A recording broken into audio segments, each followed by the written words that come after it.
Hello বাচ্চারা, আজকে আমরা আলোচনা করব নবম দশম শ্রেণীর রসায়ন প্রথম অধ্যায়ে রসায়নের ধারণা নিয়ে। আমরা গত সপ্তাহে রসায়নের অনুসন্ধান বা গবেষণা প্রক্রিয়া অর্ধেক নিয়ে আলোচনা করেছি। আমরা বাকি অর্ধেক নিয়ে আজকে আলোচনা করব। চলো শুরু করা যাক। এখানে পৃষ্ঠা নম্বর 10-এ এখানে লেখা আছে, তাহলে তোমাকে সবার আগে এ বিষয়ে কিছু বইপত্র পড়তে হবে, অথবা এ ধরনের অন্য কোনো পরীক্ষা আগে করা হয়েছে এমন ধরনের গবেষণাপত্র ইন্টারনেট থেকে বা অন্য কোনোভাবে সংগ্রহ করে তা থেকে তোমার ফলাফল সম্পর্কে আগেই একটি অনুমান করে নিতে হবে। ধরো, তুমি কোনো বই বা গবেষণাপত্র থেকে জানতে পেলে ক্যালসিয়াম অক্সাইড পানিতে দ্রবীভূত হলে তাপ নির্গত হয়। তুমি একই গবেষণাপত্র থেকে আরও জানতে পেলে ক্যালসিয়াম অক্সাইড পানিতে দ্রবীভূত করার জন্য কি কি যন্ত্রপাতি, কোন কোন রাসায়নিক পদার্থ এবং কোন প্রণালী ব্যবহার করা হয়েছে। এই গবেষণাপত্র থেকে তুমি ধারণা পাবে তোমার পরীক্ষাটি বা অ্যামোনিয়াম ক্লোরাইডকে পানিতে দ্রবীভূত করা জন্য তোমাকে কি কি যন্ত্রপাতি এবং কোন কোন রাসায়নিক পদার্থ ব্যবহার করতে হবে এবং কোন প্রণালী অনুসরণ করতে হবে। ক্যালসিয়াম অক্সাইডের পরীক্ষা থেকে তুমি মনে করলে অ্যামোনিয়াম ক্লোরাইডকে পানিতে দ্রবীভূত করলে তাপ উৎপন্ন হতে পারে, অর্থাৎ তুমি ফলাফল সম্পর্কে অনুমান করতে পারলে। লাস্ট লাইনটা আবার বলি, যে ক্যালসিয়াম অক্সাইডের পরীক্ষা থেকে তুমি মনে করলে অ্যামোনিয়াম ক্লোরাইডকে পানিতে দ্রবীভূত করলে তাপ উৎপন্ন হতে পারে, অর্থাৎ তুমি ফলাফল সম্পর্কে অনুমান করতে পারলে।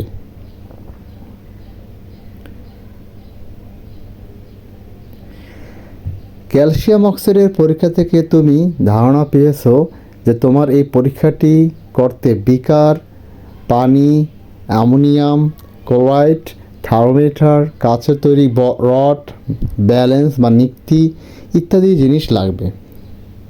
পরীক্ষাটি সম্পন্ন করার জন্য প্রথমে বিকারে পানি নিতে হবে, এরপর থার্মোমিটার দিয়ে পানির তাপমাত্রা মেপে নিতে হবে।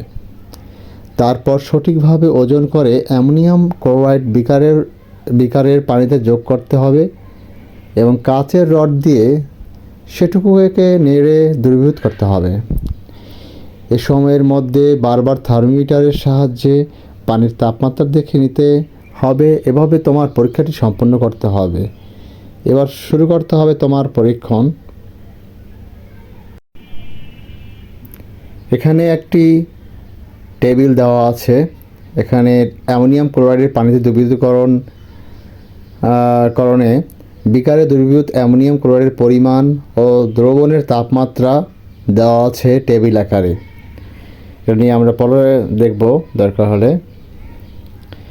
এখানে বলা হয়েছে তোমার পরীক্ষা সম্পন্ন করার জন্য একটি বিকারে 250 মিলি পানি নিয়ে এর তাপমাত্রা থার্মোমিটারে মেপে নাও।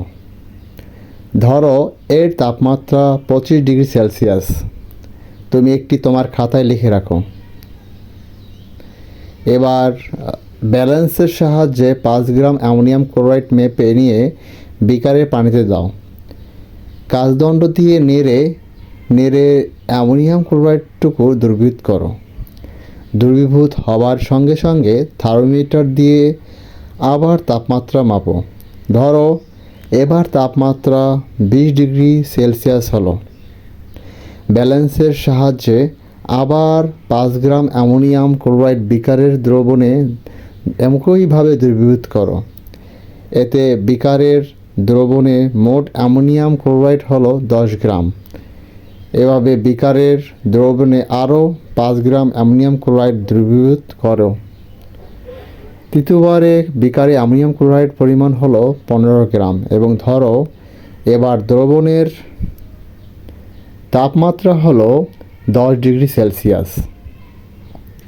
প্রতিটি ধাপে প্রাপ্ত তথ্য বা ডাটা খাতায় লিখে রাখো। এবং প্রাপ্ত তথ্যগুলো বিশ্লেষণের জন্য এটি তালিকায় লিপিবদ্ধ করো। তথ্যগুলো কেমন হতে পারে সেটি 1.03 টেবিলে দেখানো হলো। 1.03 টেবিলটি এখানে দেখতে পাচ্ছ।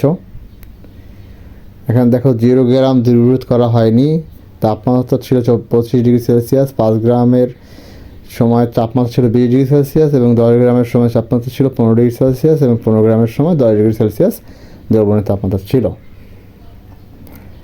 তাহলে এখানে বলা হচ্ছে যে 1.30 নম্বর টেবিলের তথ্য বিশ্লেষণ করলে দেখতে পাবে যে দ্রবণে অ্যামোনিয়াম ক্লোরাইড যত বেশি পরিমাণে দ্রবীভূত হচ্ছে দ্রবণের তাপমাত্রা তত কমে যাচ্ছে। এ থেকে তুমি সিদ্ধান্ত নিতে পারো যেহেতু পানিতে অ্যামোনিয়াম ক্লোরাইড দ্রবীভূত করলে দ্রবণের তাপমাত্রা হ্রাস পাচ্ছে, তাই এখানে অ্যামোনিয়াম ক্লোরাইড পানি থেকে তাপ শোষণ করলে দ্রবীভূত হচ্ছে। অর্থাৎ ফলাফল বা রেজাল্ট এই যে অ্যামোনিয়াম ক্লোরাইড পানিতে দ্রবীভূত করলে তাপ শোষিত হয়। ওপরের পরীক্ষা সম্পন্ন করতে তুমি যে সকল ধাপ অনুসরণ করলে সেগুলি ফ্লোচার্ট বা প্রবাহমান তালিকার মাধ্যমে নিরূপে দেখানো যায়। তোমরা নিশ্চয়ই এখানে রসায়নের অনুসন্ধান বা গবেষণা প্রক্রিয়ার বিভিন্ন ধাপ দেখতে পাচ্ছ। এখানেও একটা ফ্লোচার্ট আছে, সেই ফ্লোচার্টে বলা হয়েছে কিভাবে আমরা গবেষণা করব এবং কোন প্রক্রিয়া অবলম্বন করলে আমাদের গবেষণাটা সঠিকভাবে সম্পন্ন হবে। এখানে বলছে বিষয়বস্তু নির্ধারণ করতে হবে।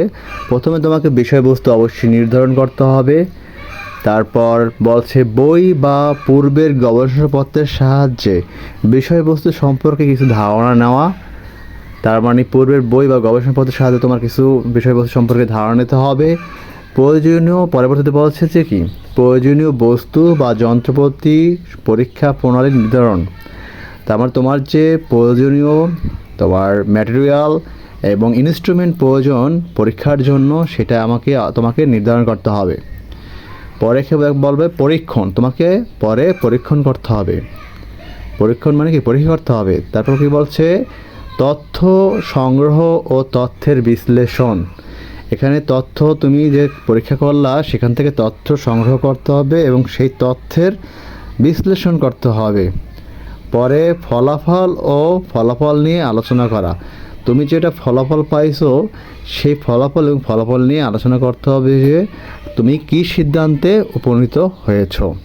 তাহলে অবশ্যই তুমি আশা করি বুঝতে পারছো যে তোমাকে রসায়নে গবেষণা করতে হলে কী কী প্রক্রিয়া বা ধাপ অবলম্বন করতে হবে।